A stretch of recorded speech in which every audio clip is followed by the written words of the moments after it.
कांक्षत कां कांक्षन्त कर्मणा सिद्धिं यजन्त हि देवता क्षिप्रं हि मानुषे लोके सिद्धिर्भवति कर्मजा। कांक्षन्त चाहते हुए कर्मणाम सकाम कर्मों की सिद्धि जयन्ते यज्ञों द्वारा पूजा करते हैं। इस भौतिक जगत में देवतागण क्षिप्रम तुरंत ही निश्चय ही मानव समाज में लोके ही संसार में सिद्धि सफलता भवती होती है कर्मजा सकाम कर्म से। इस संसार में मनुष्य सकाम कर्मों में सिद्धि चाहते हैं, फलस्वरूप वे देवताओं की पूजा करते हैं। निसंदेह इस संसार में मनुष्य को सकाम कर्म फल शीघ्र प्राप्त होता है। तात्पर्य, इस जगत के देवताओं के विषय में भ्रांत धारणा है और विद्वता का दंभ करने वाले अल्पज्ञ मनुष्य इन देवताओं को परमेश्वर के विभिन्न रूप मान बैठते हैं। वस्तुतः ये देवता ईश्वर के विभिन्न रूप नहीं होते, किंतु वे ईश्वर के विभिन्न अंश होते हैं। ईश्वर तो एक है किंतु अंश अनेक है। वेदों का कथन है, नित्यो नित्या नाम ईश्वर एक है। ईश्वर परम कृष्ण ही एकमात्र परमेश्वर है और सभी देवताओं को इस भौतिक जगत का प्रबंध करने के लिए शक्तियाँ प्राप्त है। ये देवता जीवात्माएँ हैं नित्या नाम, जिन्हें विभिन्न मात्रा में भौतिक शक्ति प्राप्त है। वे कभी परमेश्वर नारायण विष्णु या कृष्ण के तुल्य नहीं हो सकता। जो व्यक्ति परमेश्वर तथा देवताओं को एक स्तर पर सोचता है वह मानसिक या पाखंडी कहलाता है। यहाँ तक कि ब्रह्मा तथा शिवजी जैसे बड़े बड़े देवता भी परमेश्वर की क्षमता नहीं कर सकते। वास्तव में ब्रह्मा तथा शिव जैसे देवताओं द्वारा भगवान की पूजा की जाती है। शिव विरिंचुतम।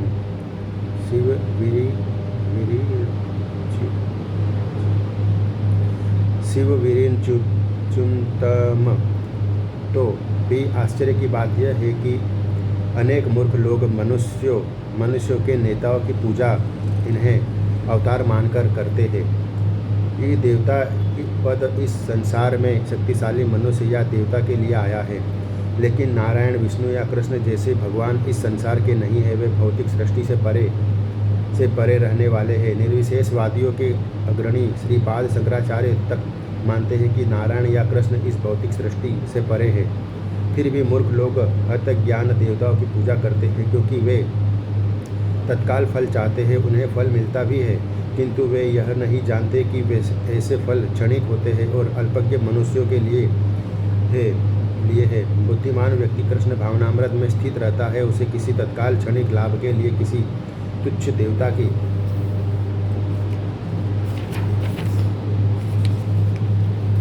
देवता की पूजा करने की आवश्यकता नहीं रहती। इस संसार में देवता तथा अनेक पूजक इस संसार के संहार के साथ ही विनष्ट हो जाएंगे। देवताओं के वरदान भी भौतिक तथा क्षणिक होते हैं। इस भौतिक संसार तथा इसके निवासी, जिनमें देवता तथा उनके पूजक भी सम्मिलित है, विराट सागर के बुलबुलों के समान है। किंतु इस संसार में मानव समाज क्षणिक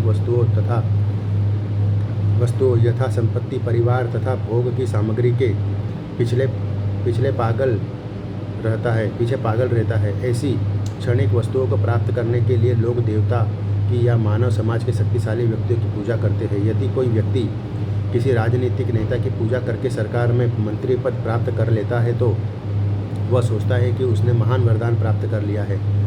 इसीलिए सभी व्यक्ति तथाकथित नेताओं को साष्टांग प्रणाम करते हैं, जिससे वे क्षणिक वरदान प्राप्त कर सके और सचमुच उन्हें ऐसी वस्तुएं मिल भी जाती है। ऐसे मूर्ख व्यक्ति इस संसार में कष्टों के स्थायी निवारण के लिए कृष्ण भावनामृत में अभिरुचि नहीं दिखाते। वे सभी इंद्रिय भोग के पीछे दीवाने रहते हैं और बड़े से इंद्रिय सुख के लिए वे इंद्रिय शक्ति प्रदत्त जीवों की पूजा करते हैं, जिन्हें देवता कहते हैं।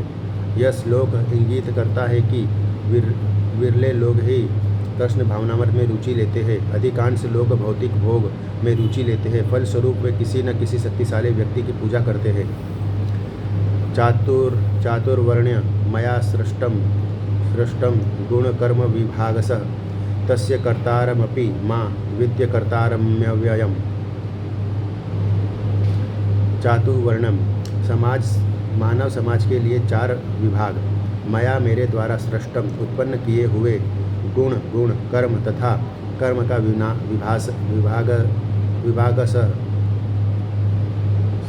विभाजन के अनुसार तस्य उसका कर्तारम जनक अपि यद्यपि माम मुझको विद्धि जानो अकर्तारम न करने वाले के रूप में अव्ययम अपरिवर्तनीय को प्रकृति के तीनों गुणों और उनसे संबंध कर्म के अनुसार मेरे द्वारा मानव समाज में 4 विभाग रचे गए हैं। यद्यपि मैं इस व्यवस्था का सृष्टा हूँ, किंतु तुम यह जान लो कि मैं इतने पर भी अव्यय करता हूँ।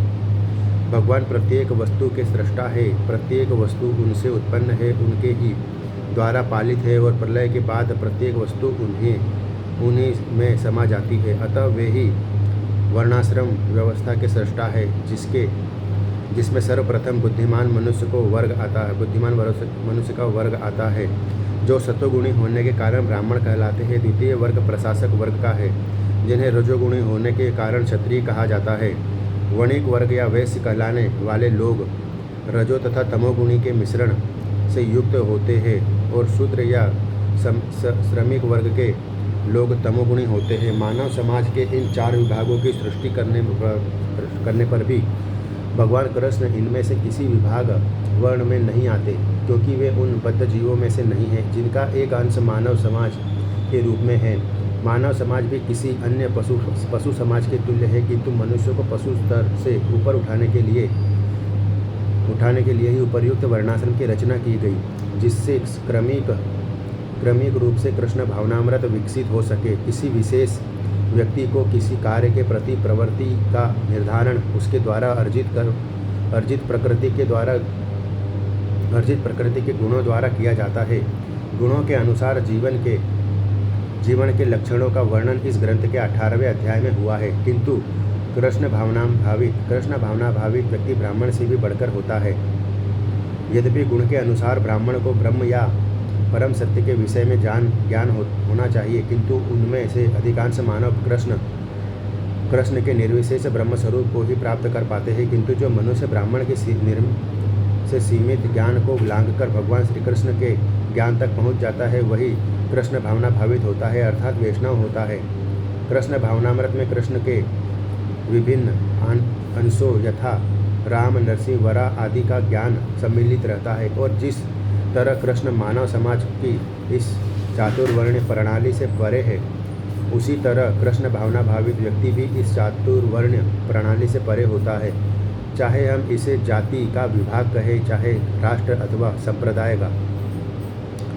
न माँ कर्माणि लिम्पन्ति न मे कर्मफले स्पृहा इति माँ यो भिजानाति कर्मभिर्न स बध्यते।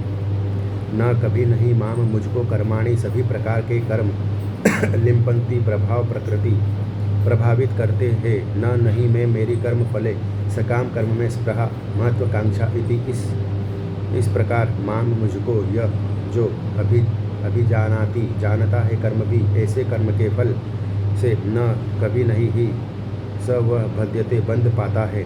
मुझ पर किसी कर्म का प्रभाव नहीं पड़ता, न ही मैं कर्म फल की कामना करता हूँ।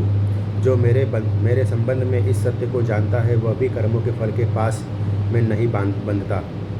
तात्पर्य: जिस प्रकार इस भौतिक जगत में संविधान के नियम हैं जो यह बताते हैं कि राजा तो दंडनीय है, न ही किसी राजनियमों के अधीन रहता है, उसी तरह यद्यपि भगवान इस भौतिक जगत के सृष्टा है, किंतु वे भौतिक जगत के कार्यों से प्रभावित नहीं होते।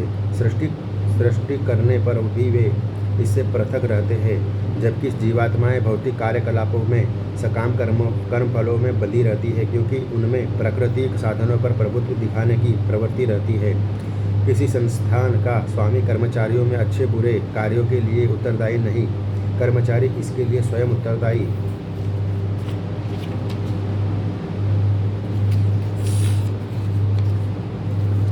उत्तरदायी होते हैं। जीवात्माएं अपने अपने इंद्रिय तृप्ति कार्यों में लगी रहती है, किंतु ये कार्य भगवान द्वारा निर्दिष्ट नहीं होते।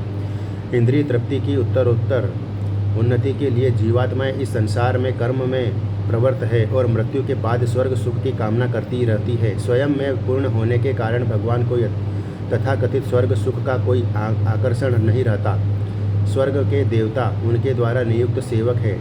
स्वामी कभी भी कर्मचारियों का सा निम्न स्तरीय सुख नहीं चाहता। वह भौतिक क्रिया प्रतिक्रिया से पृथक रहता है।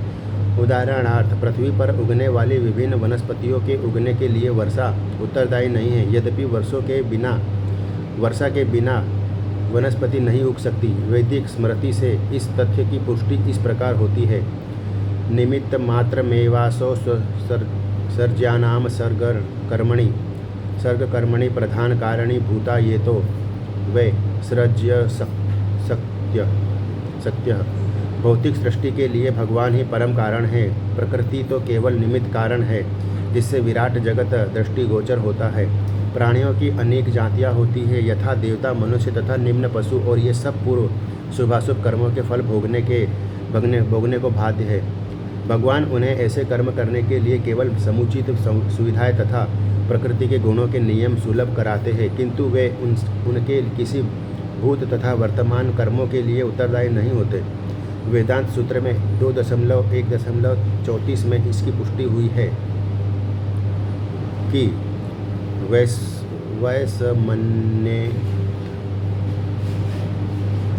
वैषम्यर्घर्ण्ये न सापेक्षत्वात्। भगवान किसी भी जीव के प्रति पक्षपात नहीं करते। जीवात्मा अपने कर्मों के लिए स्वयं उत्तरदायी है।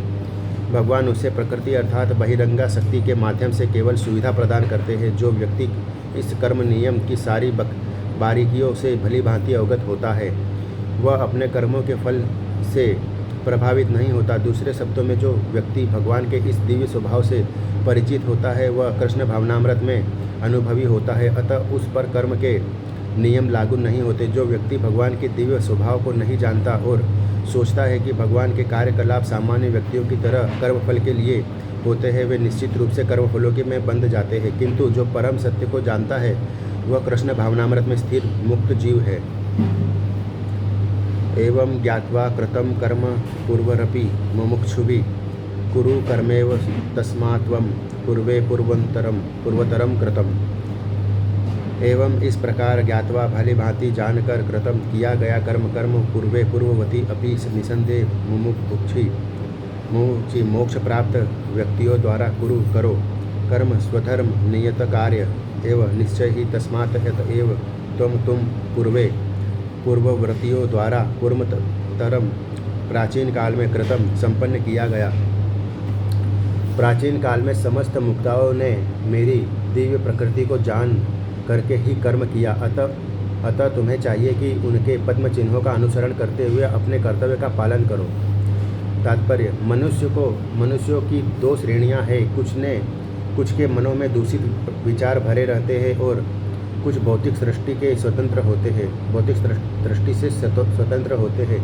कृष्ण भावनामृत इन दोनों श्रेणियों के व्यक्तियों के लिए समान रूप में लाभप्रद है। जिनके मनों में दूषित विचार भरे हैं, उन्हें चाहिए कि भक्ति के अनुष्ठानों का पालन करते हुए क्रमिक शुद्धिकरण के लिए कृष्ण भावनामृत को ग्रहण करें, और जिनके मन पहले से ही अशुद्धियों से स्वच्छ हो चुके हैं, वे उसी कृष्ण भावनामृत में अग्रसर रहे, जिससे अन्य लोग उनके आदर्श कार्यों का अनुसरण कर सके और लाभ उठा सके। मूर्ख व्यक्ति या कृष्ण भावनामृत में नवदीक्षित प्रायः कृष्ण भावनामृत का पूरा ज्ञान प्राप्त किए बिना कार्य से विरत होना चाहते हैं, किंतु भगवान ने युद्ध क्षेत्र के कार्य से विमुख होने की अर्जुन की इच्छा का समर्थन नहीं किया।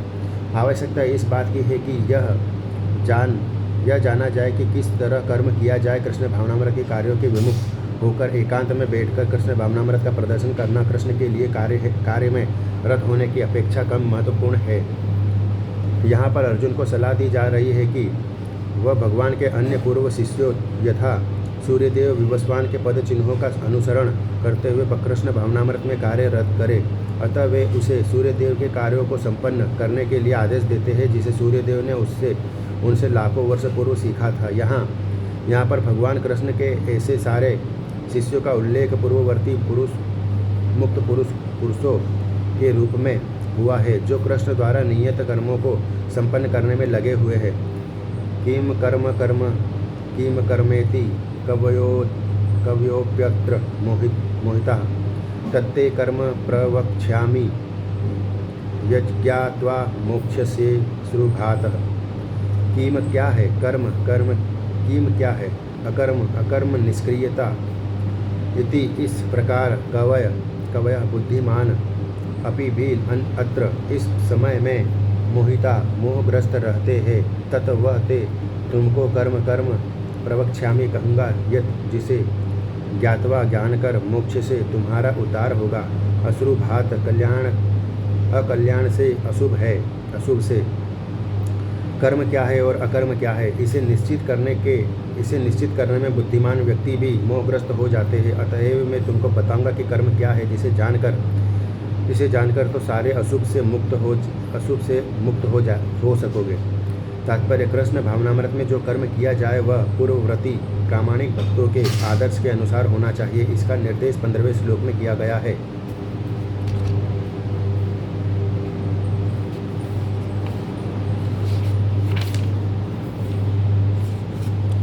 ऐसा कर्म स्वतंत्र क्यों नहीं होना चाहिए, इसकी व्याख्या अगले श्लोक में की गई है। कृष्ण भावनामृत में कर्म करने के लिए मनुष्य की उन प्रामाणिक पुरुषों के नेतृत्व का अनुगमन करना होता है जो गुरु परंपरा में हो। जैसे कि इस अध्याय के प्रारंभ में कहा जा चुका है, कृष्ण भावनामृत पद्धति का उपदेश सर्वप्रथम सूर्यदेव को दिया गया, जिन्होंने इसे अपने पुत्र मनु से कहा। मनु ने इसे अपने पुत्र इक्ष्वाकु को कहा और यह पद्धति तब से इस पृथ्वी पर चली आ रही है।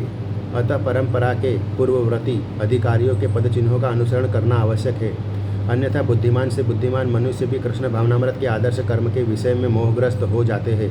इसीलिए भगवान ने स्वयं ही अर्जुन को कृष्ण भावनामृत का उपदेश देने का निश्चय किया। अर्जुन को साक्षात भगवान ने शिक्षा दी। अतः जो भी अर्जुन के पद चिन्हों पर चलेगा वह कभी मोहग्रस्त नहीं होगा।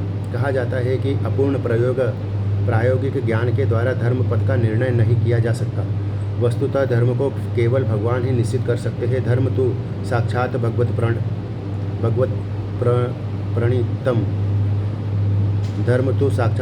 प्रणीतम भागवत 6.3.19 में इसकी अपूर्ण चिंतन द्वारा कोई किसी धार्मिक सिद्धांत का निर्माण नहीं कर सकता। मनुष्य को चाहिए कि ब्रह्मा, शिव, नारद, मनु चारों कुमार, कपिल, प्रहलाद, भीष्म, सुखदेव गोस्वामी, यमराज, जनक तथा बलि महाराज जैसे महान अधिकारियों के पद्म चिन्हों का अनुसरण करें। केवल मानसिक चिंतन द्वारा यह निर्धारित करना कठिन है कि धर्म या आत्म साक्षात्कार क्या है।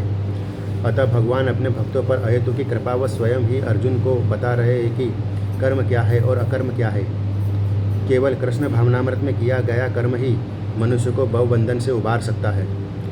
कर्मणो ह्यपि बोधव्यम च कर्मणः अकर्मणस्व बोधव्यम गहना कर्मणो गति। कर्मणः कर्म का ही निश्चय ही अपि भी बोध्यम समझना चाहिए, बोध्यम समझना चाहिए। च भी विकर्मणः वर्जित कर्म का अकर्म का च भी बोध्यम समझना चाहिए। गहना अत्यंत कठिन दुर्गम कर्मणः कर्म की गति प्रवेश गति। कर्म की बारीकियों को समझना अत्यंत कठिन है। अतः मनुष्य को चाहिए कि वह यह ठीक से जाने कि कर्म क्या है, विकर्म क्या है और अकर्म क्या है। तात्पर्य, यदि कोई सचमुच ही भवबंधन से मुक्ति चाहता है तो उसे कर्म, अकर्म तथा विकर्म के अंतर को समझना होगा। कर्म, अकर्म तथा विकर्म के विश्लेषण की आवश्यकता है क्योंकि यह अत्यंत गहन विषय है। कृष्ण भावनामृत को तथा गुणों के अनुसार कर्म को समझने के लिए परमेश्वर के साथ अपने संबंध को जानना होगा। दूसरे शब्दों में, जिनसे यह भली भांति समझ लिया है वह जानता है कि जीवात्मा भगवान का नित्य दास है और फल स्वरूप उसे कृष्ण भावनामृत में कार्य करना है। संपूर्ण भगवत गीता का यही लक्ष्य है। इस भावनामृत के विरुद्ध सारे निष्कर्म एवं परिणाम विकर्म या निषिद्ध कर्म है। इसे समझने के लिए मनुष्य को कृष्ण भावनामृत के अधिकारियों की संगति करनी चाहिए और उनसे रहस्य को समझना होता है। यह साक्षात भगवान ने समझने के समान है, अन्यथा बुद्धिमान से बुद्धिमान मनुष्य भी मोहग्रस्त हो जाएगा।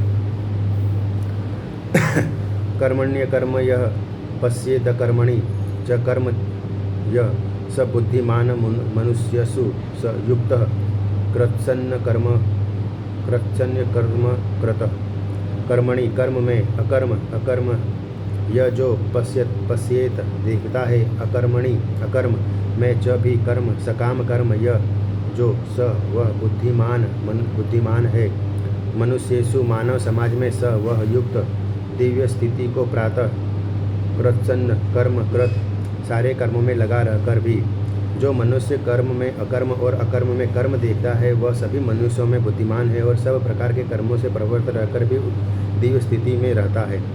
तात्पर्य कृष्ण भावनामृत में कार्य करने वाला व्यक्ति स्वभावतः कर्म बंधन से मुक्त होता है। उसके सारे कर्म कृष्ण के लिए होते हैं, अतः कर्म के फल से उसे कोई लाभ या हानि नहीं होती। फल स्वरूप वह समाज में बुद्धिमान होता है। यद्यपि वह कृष्ण के लिए सभी तरह के कर्मों में लगा रहता है। अकर्म का अर्थ है कर्म के फल के बिना निर्विशेषवादी इस भय से सारे कर्म करना बंद कर देता है कि कर्म फल उसके आत्म साक्षात्कार के मार्ग में बाधक न हो। किंतु सगुणवादी अपनी स्थिति से भली भांति परिचित रहता है कि वह भगवान का नित्य दास है, अतः अब वह अपने आप को कृष्ण भावनामृत के कार्यों में तत्पर रखता है। क्योंकि सारे कर्म कृष्ण के लिए किए जाते हैं, अतः इस सेवा के करने में उसे दिव्य सुख प्राप्त होता है। जो इस विधि में लगे रहते हैं वे व्यक्तिगत इंद्रिय तृप्ति की इच्छा से रहित होते हैं। कृष्ण के प्रति उसका नित्य दास्य भाव उसे सभी प्रकार के कर्म फल से मुक्त करता है। यस्य सर्वे समारंभा काम संकल्प वर्जितः ज्ञानाग्नि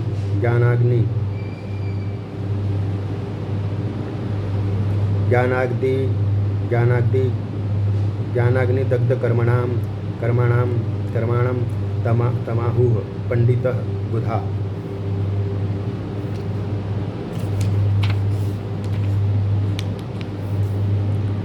यस्य जिसे सर्वे सभी प्रकार के समारंभ प्रयत्न उद्यम काम इंद्रिय तृप्ति के लिए इच्छा पर आधारित संकल्प निश्चय वर्जिता से रहित है।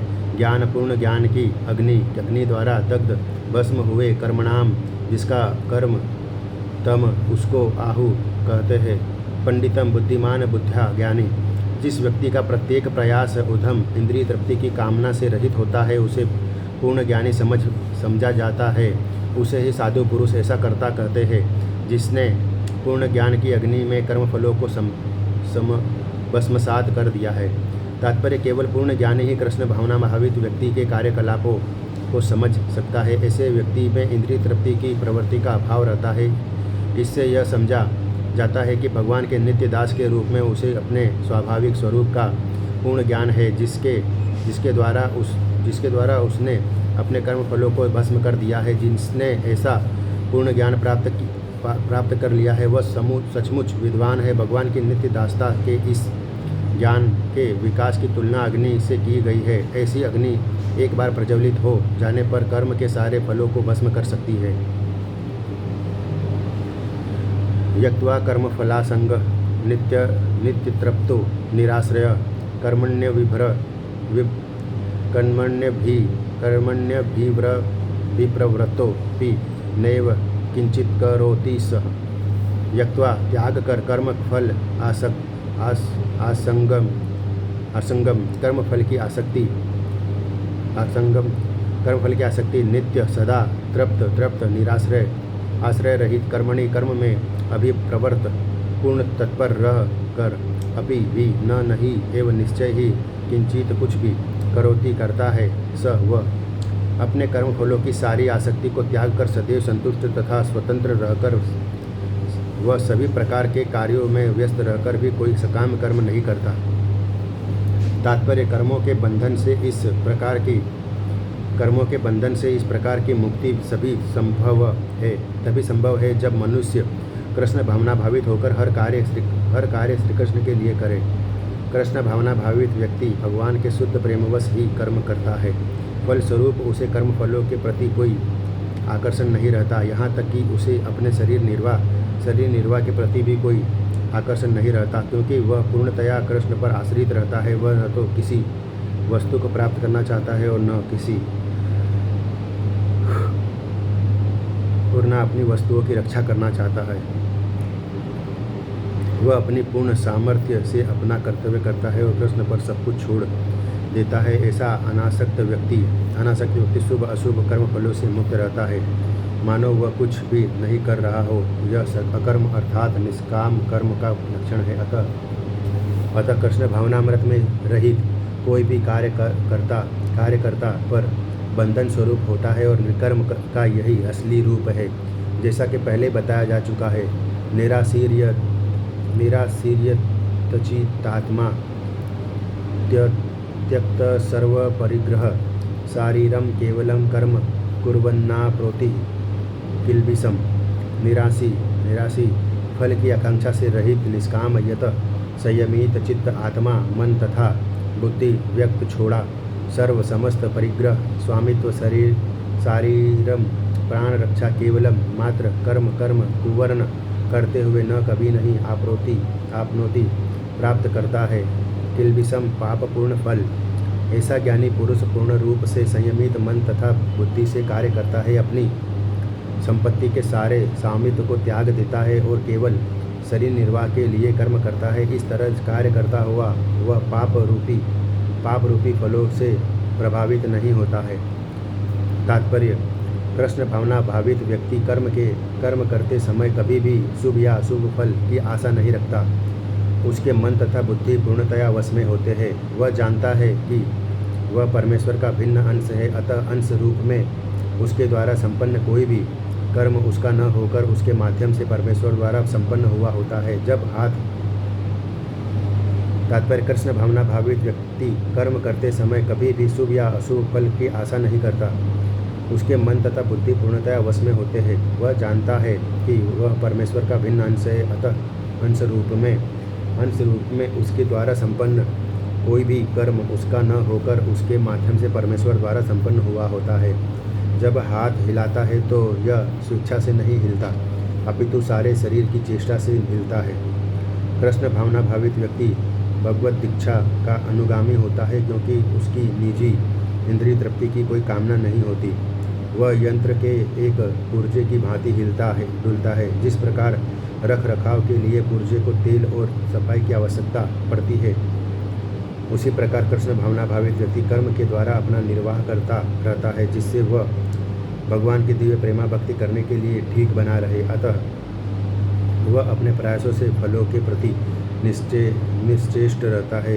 पशु के समान ही उसका अपने शरीर पर कोई अधिकार नहीं होता। और कभी कभी क्रूर स्वामी अपने अधीन पशु को मार भी डालता है, तो भी पशु विरोध नहीं करता, न ही उसे कोई स्वाधीनता होती है। आत्म साक्षात्कार में पूर्णतया तत्पर कृष्ण भावना भावित व्यक्ति के पास इतना समय नहीं रहता कि वह अपने पास कोई भौतिक वस्तु रख सके। अपने जीवन निर्वाह के लिए उससे समुचित साधनों के द्वारा धन संग्रह करने की आवश्यकता नहीं रहती। अतः वह ऐसे भौतिक पापों से कलमशग्रस्त नहीं होता। वह अपने समस्त कर्मफलों से मुक्त रहता है। यदृच्छालाभ संतुष्टो द्वंद्वातीतो विमत्सरः सम सिद्धावसिद्धो च कृत्वापि न निबध्यते।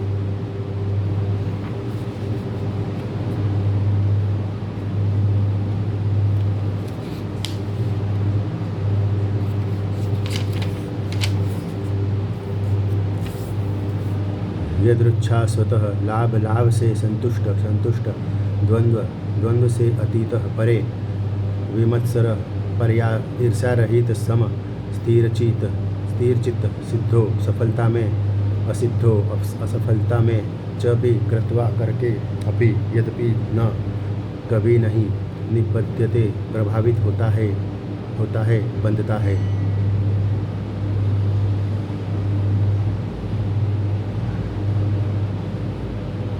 जो स्वतः होने वाले लाभ से संतुष्ट रहता है,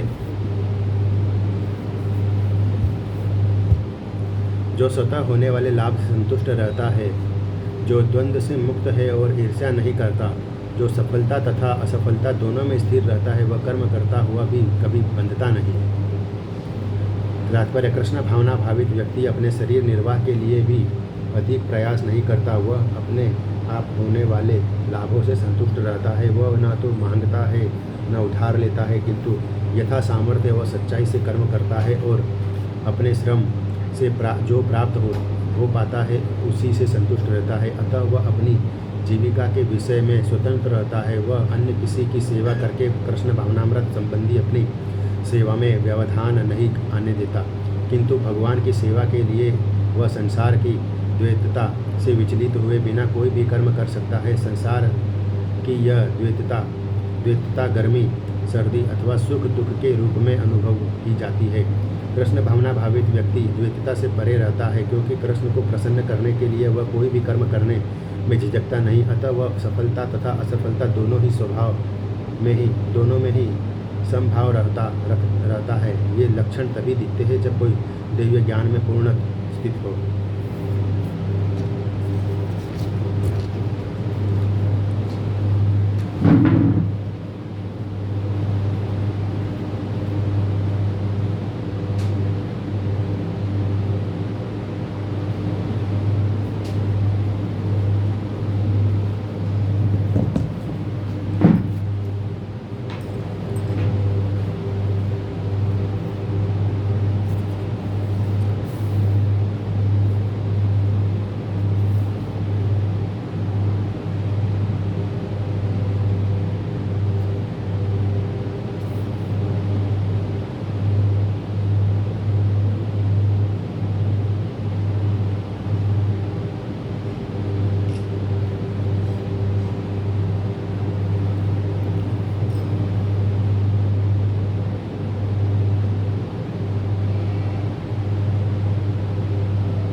गतसंगस्य प्रकृति के गुणों के प्रति अनासक्त मुक्त पुरुष का ज्ञान अवस्थित ब्रह्म में स्थित चेतस, जिसका ज्ञान यज्ञाय यज्ञ कृष्ण के लिए आचरत करते हुए कर्म समग्रम संपूर्ण प्रविलीयते पूर्ण स्वरूप से विलीन हो जाता है। जो पुरुष प्रकृति के गुणों के प्रति अनासक्त है और जो दिव्य ज्ञान में पूर्णतया स्थित है, उसके सारे कर्म ब्रह्म में लीन हो जाते हैं। तात्पर्य पूर्ण रूपेण कृष्ण भावना भावित होने पर मनुष्य समस्त द्वंद्वों से मुक्त हो जाता है और इस तरह भौतिक गुणों के कलमश से भी मुक्त हो जाता है। वह इसीलिए मुक्त हो जाता है क्योंकि वह कृष्ण के साथ अपने संबंध की स्वाभाविक स्थिति को जानता है। फलस्वरूप उसका चित्त कृष्ण भावनामृत से विचलित नहीं होता। अतएव जो कुछ भी करता है वह आदि विष्णु कृष्ण के लिए होता है, अतः उसका सारा कर्म यज्ञ रूप होता है। क्योंकि यज्ञ का उद्देश्य परम पुरुष विष्णु अर्थात कृष्ण को प्रसन्न करना है, ऐसे यज्ञमय कर्म का फल निश्चय ही ब्रह्म में विलीन हो जाता है और मनुष्य को कोई भौतिक फल नहीं भोगना पड़ता। ब्रह्मार्पणम ब्रह्म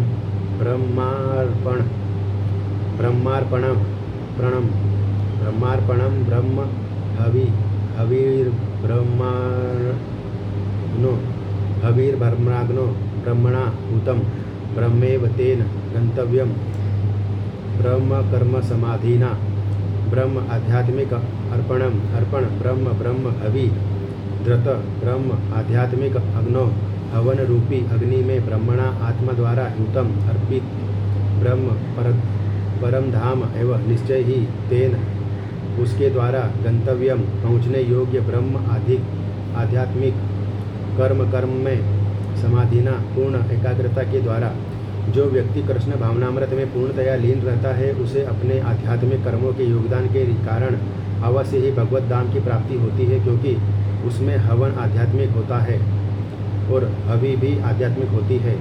तात्पर्य यहाँ इसका वर्णन किया गया है कि किस प्रकार कृष्ण भावना भावित कर्म करते हुए अंततोगत्वा आध्यात्मिक लक्ष्य प्राप्त होता है। कृष्ण भावनामृत विषयक विविध कर्म होते हैं जिनका वर्णन अगले श्लोकों में किया गया है, किंतु इस श्लोक में तो केवल कृष्ण भावनामृत का सिद्धांत वर्णित है। भौतिक कलमश से ग्रस्त बद्धजीव को भौतिक वातावरण में ही कार्य करना पड़ता है, किंतु फिर भी उसे ऐसे वातावरण से निकालना ही होगा जिस विधि से वह ऐसे वातावरण के बाहर निकल सकता है, वह कृष्ण भावनामृत है। उदाहरण के लिए यदि कोई रोगी दूध की बनी वस्तुओं के अधिक खाने से पेट की गड़बड़ी से ग्रस्त हो जाता है तो उसे दही दिया जाता है, तो दूध ही से बनी अन्य वस्तु है। भौतिकता में ग्रस्त बद्ध जीव का उपचार कृष्ण भावनामृत के द्वारा ही किया जा सकता है, जो यहाँ गीता में दिया हुआ है। यह विधि यज्ञ या विष्णु या कृष्ण को प्रसन्न करने के लिए किए गए कार्य कहलाती है। भौतिक जगत के जितने ही अधिक कार्य कृष्ण भावनामृत में या केवल विष्णु के लिए किए जाते हैं, पूर्ण तल्लीनता से वातावरण उतना ही अधिक आध्यात्मिक बनता रहता है। ब्रह्म शब्द का अर्थ है आध्यात्मिक। भगवान आध्यात्मिक है और उनके दिव्य शरीर की किरणें ब्रह्म ज्योति कहलाती है। यही उनका आध्यात्मिक तेज है। प्रत्येक वस्तु इसी ब्रह्म ज्योति में स्थित रहती है, किंतु जब यह ज्योति माया या इंद्रिय तृप्ति द्वारा आच्छादित हो जाती है तो यह भौतिक ज्योति कहलाती है। यह भौतिक आवरण कृष्ण भावनामृत द्वारा तुरंत हटाया जा सकता है। अतएव कृष्ण भावनामृत के लिए अर्पित हवि, ग्रहण करता हवन होता तथा फल, ये सब मिलकर ब्रह्म या परम सत्य है। माया द्वारा आच्छादित परम सत्य पदार्थ कहलाता है। जब यही पदार्थ परम सत्य के निमित्त प्रयुक्त होता है तो इसमें फिर से आध्यात्मिक गुण आ जाता है।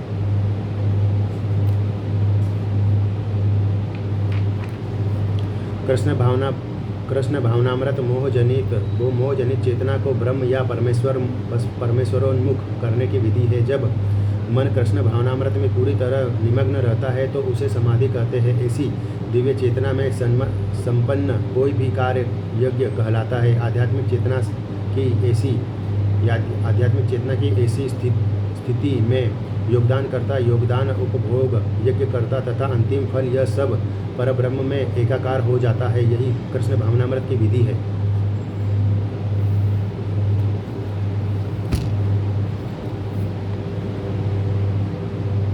जय श्री कृष्ण, जय श्री कृष्ण, जय श्री कृष्ण, जय श्री कृष्ण, जय श्री कृष्ण। ओम कृष्णाय वासुदेवाय हरे परमात्मने प्रणतक्ले समासा